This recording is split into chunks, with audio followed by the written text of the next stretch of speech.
قل بفضل الله وبرحمته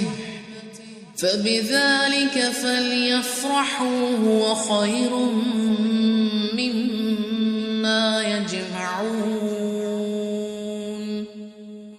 یستعجلونک بالعذاب، یہ عذاب کی جلدی مچا رہے ہیں،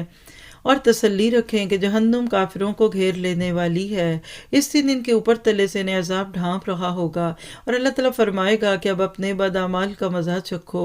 اے میرے ایماندار بندو، میری زمین بہت کشادہ ہے، بس تم میری ہی عبادت کرو۔ یعنی اگر کسی ماحول میں، کسی جگہ میں، کسی گھر میں تم اب اللہ کے دین پر عمل نہیں کر پا رہے تو فکر کرو، نکلو ادھر سے، اللہ نے کوئی تمہارے پاؤں تو نہیں باندھے ہوئے، لوگ تمہیں کتنا کو مجبور کر سکتے ہیں، اور اگر ہجرت کے تقاضے نبھانے مشکل لگیں، ہجرت کے راستے کی صعوبتیں تمہارے قدم پکڑ لیں، تو ایک بہت بڑی ہجرت کو یاد کر لو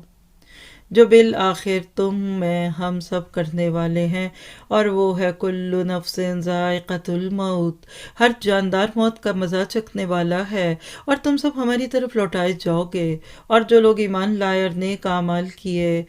انہیں یقیناً جنت کے ان بالا خانوں میں جگہ دیں گے۔ سوچیے گا،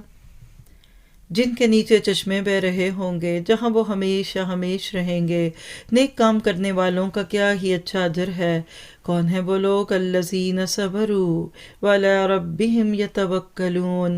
جنہوں نے صبر کیا اور اپنے رب پر بھروسہ رکھتے ہیں۔ یاد رکھے سورۃ العنکبوت تکلیفوں اور آزمائشوں کے دور کی صورت ہے۔